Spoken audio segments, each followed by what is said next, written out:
Book 4, Canto 4, The Quest.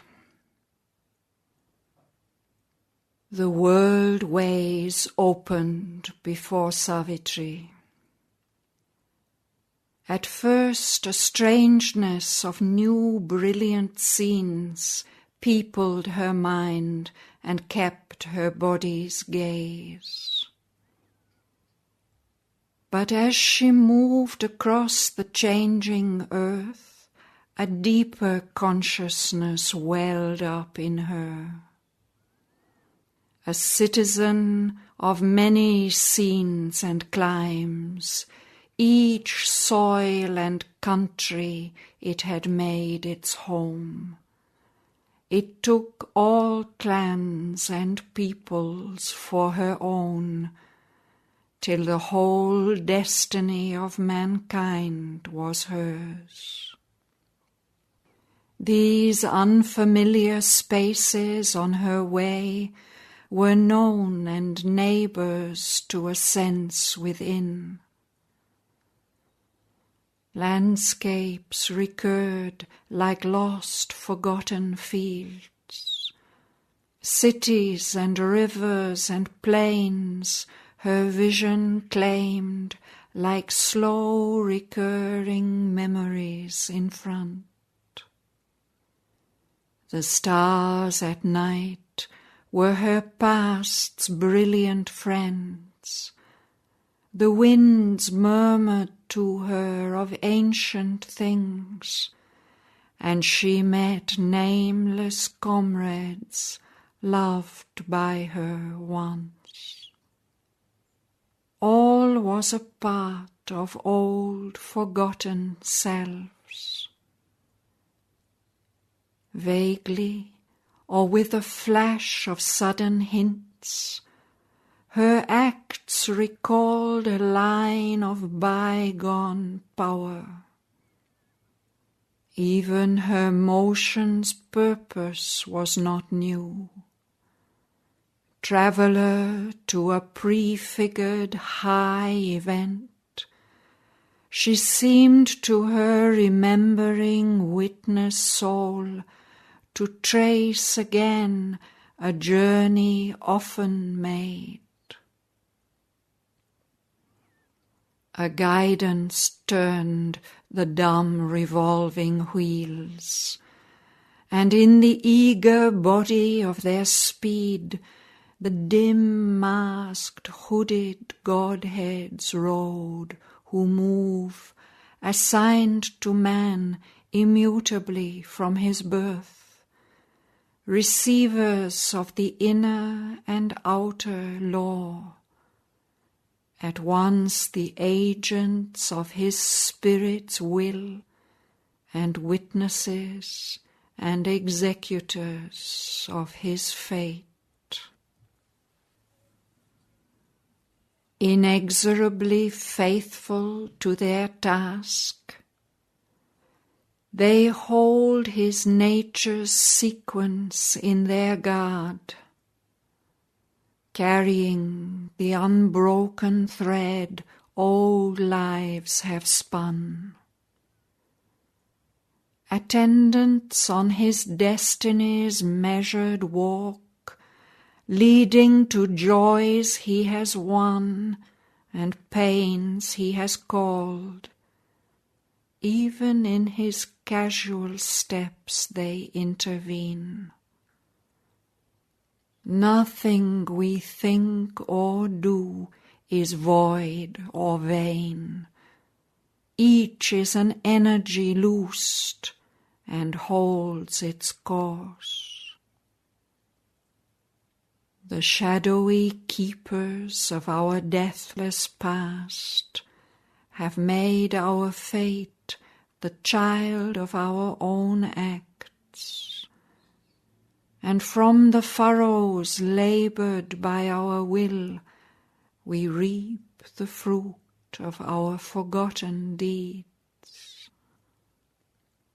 But since unseen the tree that bore this fruit, and we live in a present born from an unknown past, They seem but parts of a mechanic force, to a mechanic mind tied by earth's laws.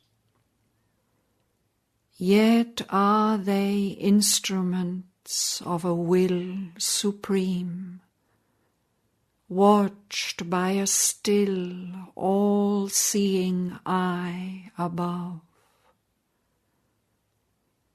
A prescient architect of fate and chance, who builds our lives on a foreseen design, the meaning knows and consequence of each step, and watches the inferior stumbling powers.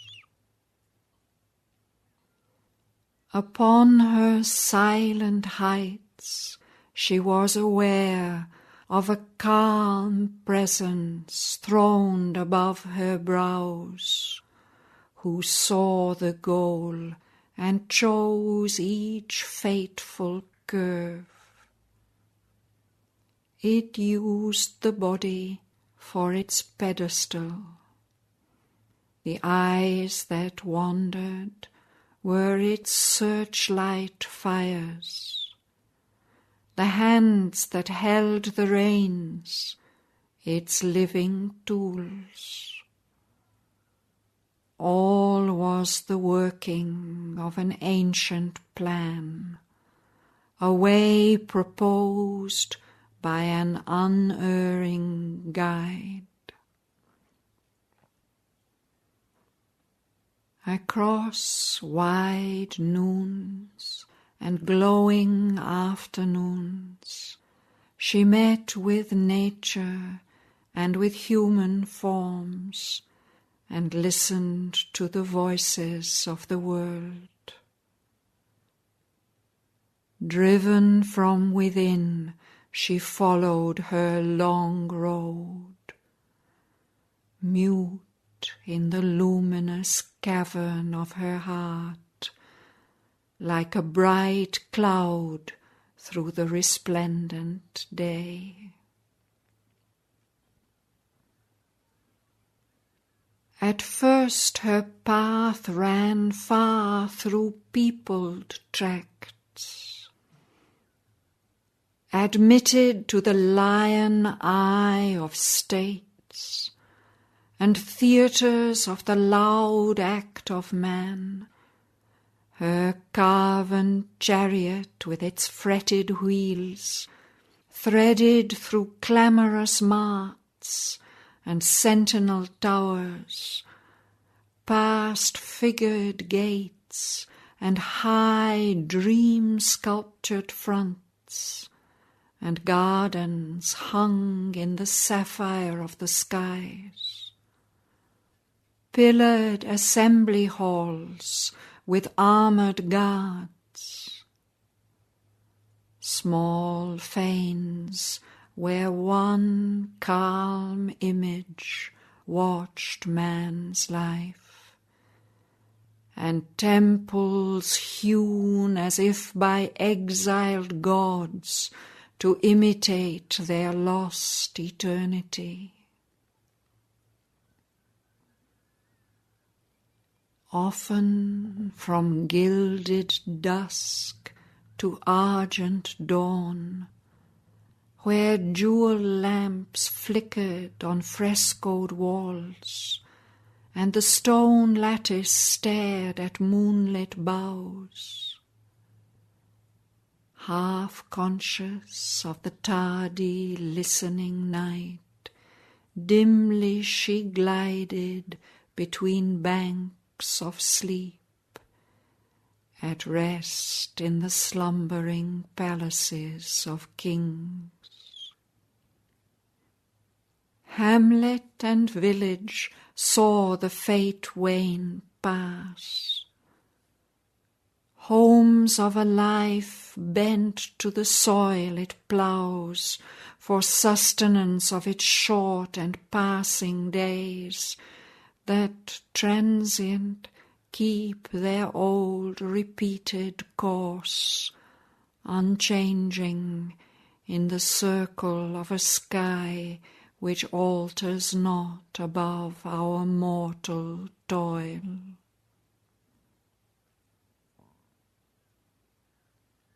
Away from this thinking creature's burdened hours, to free and griefless spaces now she turned, not yet perturbed by human joys and fears.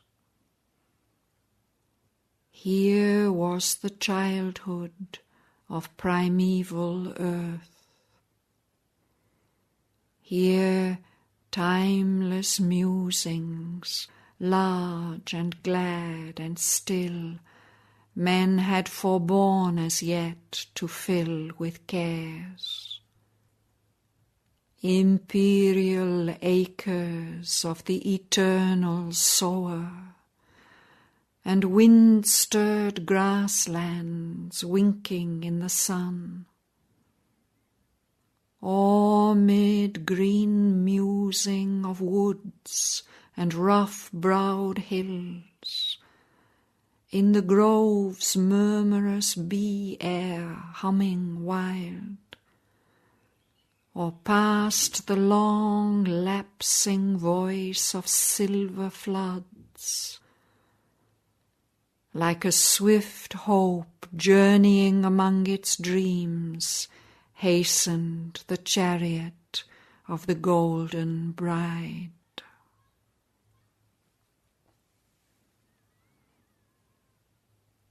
Out of the world's immense, unhuman past, tracked memories and ageless remnants came, domains of light enfiefed to antique calm, listened to the unaccustomed sound of hooves, and large, immune, entangled silences absorbed her into emerald secrecy, and slow, hushed, wizard nets of fiery bloom environed with their coloured snare her wheels. The strong, importunate feet of time fell soft along these lonely ways, his Titan pace forgotten, and his stark and ruinous rounds. The inner ear that listens to solitude, leaning, self-wrapped, unboundedly could hear the rhythm of the intenser, wordless thought that gathers in the silence behind life, and the low, sweet, inarticulate voice of earth in the great passion of her sun-kissed trance ascended with its yearning undertone. Afar from the brute noise of clamorous needs, the quieted, all-seeking mind could feel, at rest from its blind outwardness of will, the unwearied clasp of her mute, patient love, and know for a soul the mother of our forms. This spirit, stumbling in the fields of sense, this creature bruised in the mortar of the days, could find in her broad spaces of release. Not yet was a world all occupied by care. The bosom of our mother kept for us still her austere regions and her musing depths, her impersonal reaches, lonely and inspired, and the mightinesses of her rapture haunts. Muse-lipped she nursed her symbol mysteries, and guarded for her pure-eyed sacraments the valley clefts between her breasts of joy, her mountain altars for the fires of dawn, and nuptial beaches where the ocean couched, and the huge chanting of her prophet woods. Fields had she of her solitary mirth, plains hushed and happy in the embrace of light, alone with the cry of birds and hue of flowers, and wildernesses of wonder lit by her moons, and grey sear evenings kindling with the stars, and dim movement in the night's infinitude. August, exulting in her Maker's eye, she felt her nearness to him in earth's breast, conversed still with a light behind the veil, still communed with eternity beyond.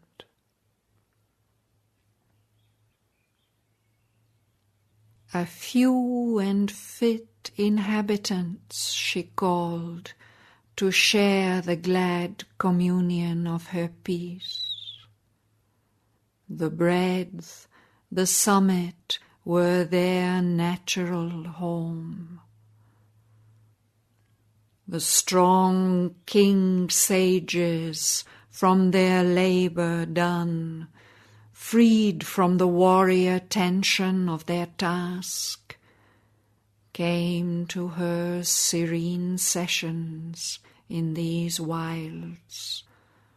The strife was over, the respite lay in front. Happy they lived with birds and beasts and flowers and sunlight and the rustle of the leaves, and heard the wild winds wandering in the night, mused with the stars in their mute constant ranks, and lodged in the mornings as in azure tents, and with the glory of the noons were one. Some deeper plunged, from life's external clasp, beckoned into a fiery privacy in the soul's unprofaned, star-white recess. They sojourned with an ever-living bliss. A voice profound in the ecstasy and the hush they heard, beheld an all-revealing light. All time-made difference they overcame. The world was fibred with their own heartstrings, close drawn to the heart that beats in every breast. They reached the one self in all through boundless love. attuned to silence and to the world rhyme, they loosened the knot of the imprisoning mind. Achieved was the wide, untroubled witness gaze. Unsealed was nature's great spiritual eye. To the height of heights rose now their daily climb. Truth leaned to them from her supernal realm. Above them blazed eternity's mystic suns.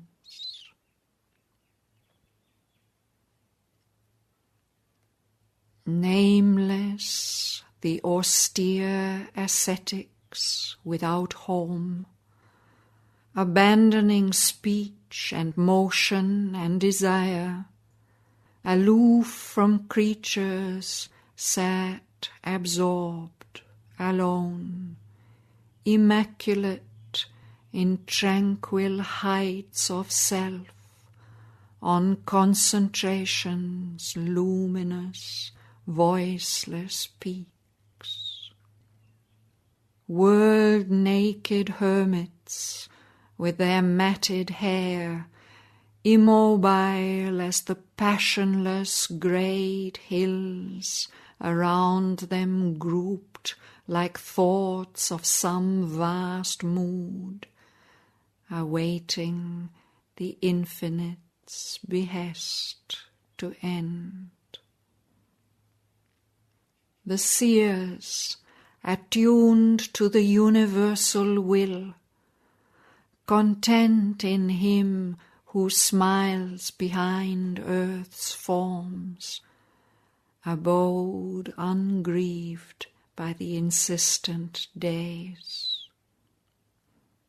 About them, like green trees girdling a hill, young grave disciples fashioned by their touch, trained to the simple act and conscious word, greatened within and grew to meet their heights.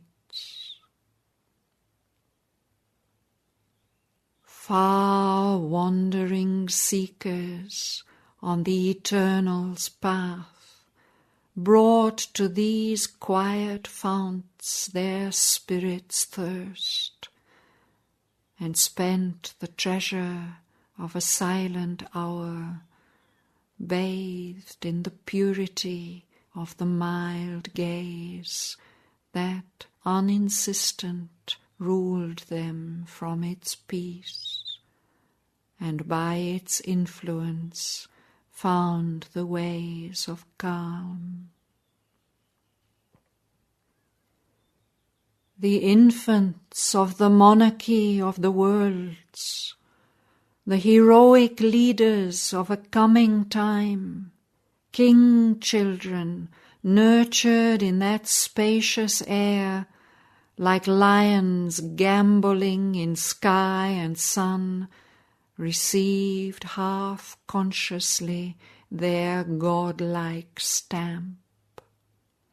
Formed in the type of the high thoughts they sang, they learned the wide magnificence of mood that makes us comrades of the cosmic urge. No longer chained to their small separate selves, plastic and firm beneath the eternal hand, met nature with a bold and friendly clasp, and served in her the power that shapes her works. One-souled to all, and free from narrowing bonds, large like a continent of warm sunshine, in wide equality's impartial joy. These sages breathed for God's delight in things, assisting the slow entries of the gods, sowing in young minds immortal thoughts they lived, taught the great truth to which man's race must rise, or opened the gates of freedom to a few, imparting to our struggling world the light.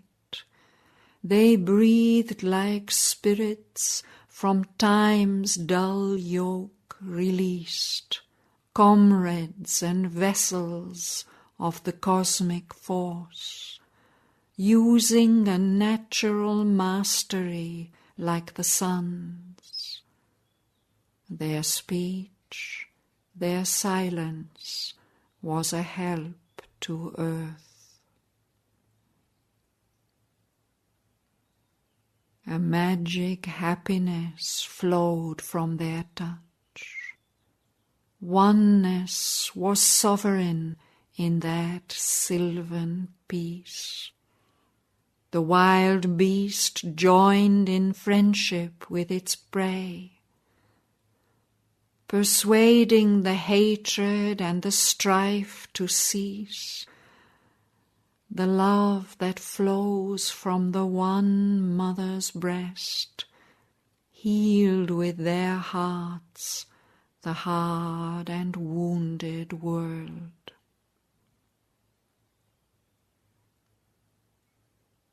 Others escaped from the confines of thought to where mind motionless sleeps, waiting light's birth, and came back quivering with a nameless force, drunk with a wine of lightning in their cells.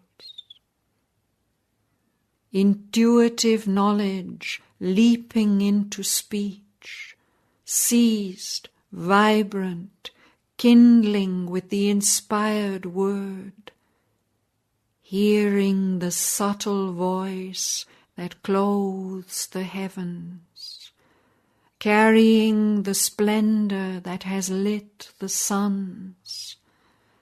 They sang infinity's names and deathless powers in meters that reflect the moving worlds, sights, sound waves breaking from the soul's great deeps.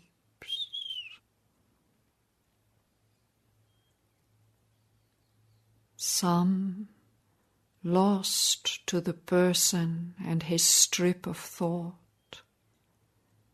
in a motionless ocean of impersonal power, sat mighty, visioned with the infinite's light.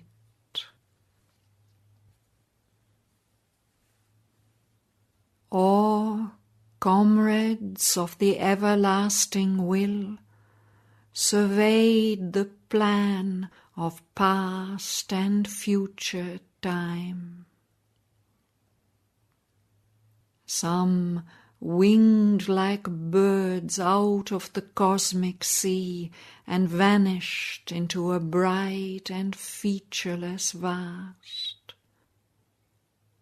Some silent watched the universal dance, or helped the world by world indifference. Some watched no more, merged in a lonely self, absorbed in the trance from which no soul returns, all the occult world lines forever closed, the chains of birth and person cast away. Some, uncompanioned, reached the ineffable.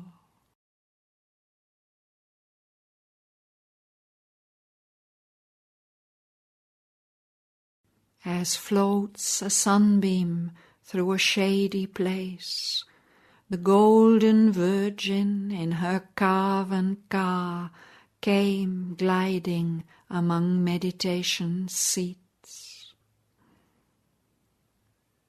Often in twilight, mid returning troops of cattle thickening with their dust the shades, when the loud day had slipped below the verge, arriving in a peaceful hermit grove, she rested, drawing round her like a cloak its spirit of patient muse and potent prayer.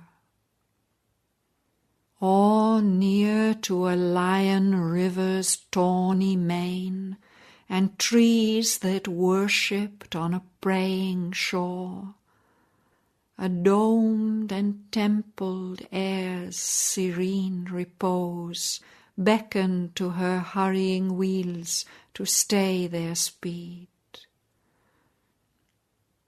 In the solemnity of a space that seemed a mind remembering ancient silences, where to the heart great bygone voices called, and the large liberty of brooding seers had left the long impress of their souls seen.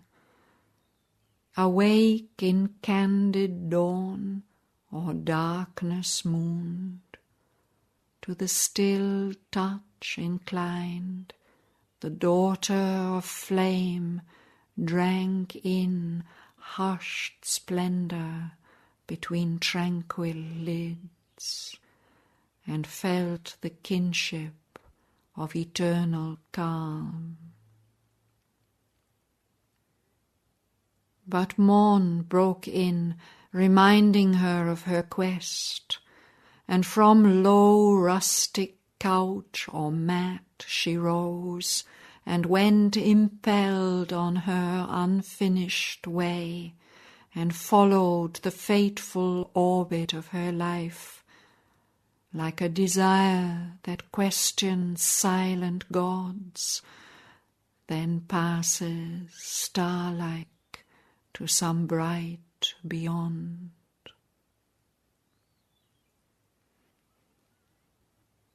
Thence to great solitary tracts she came, where man was a passer-by towards human scenes, or soul in nature's vastness strove to live, and called for help to ensouled invisible powers, overwhelmed by the immensity of his world and unaware of his own infinity.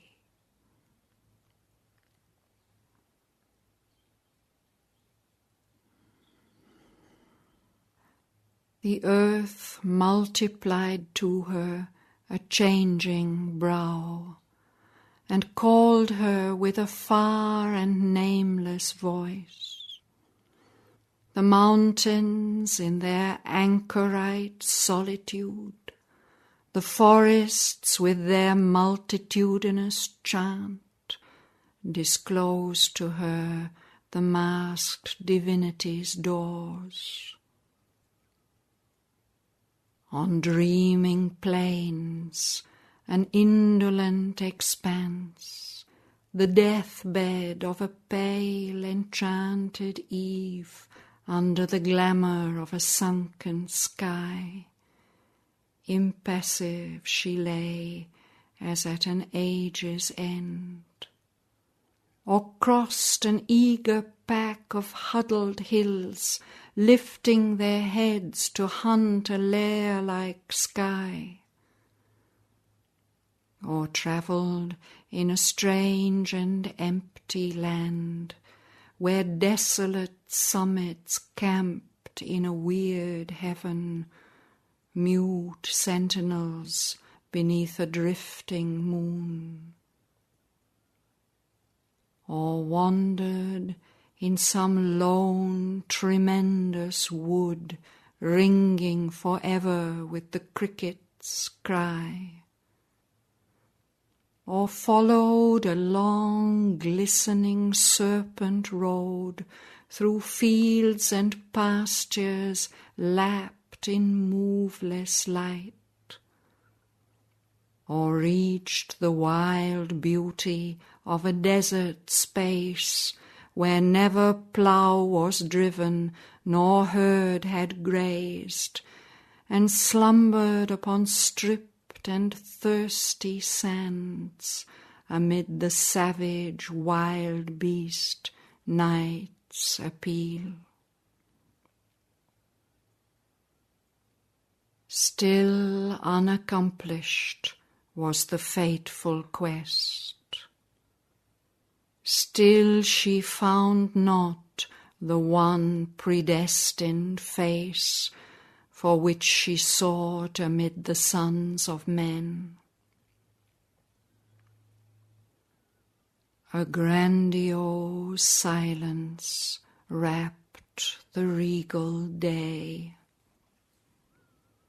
The months had fed the passion of the sun, and now his burning breath assailed the soil. The tiger heats prowled through the fainting earth. All was licked up as by a lolling tongue. The spring winds failed. The sky was set like bronze.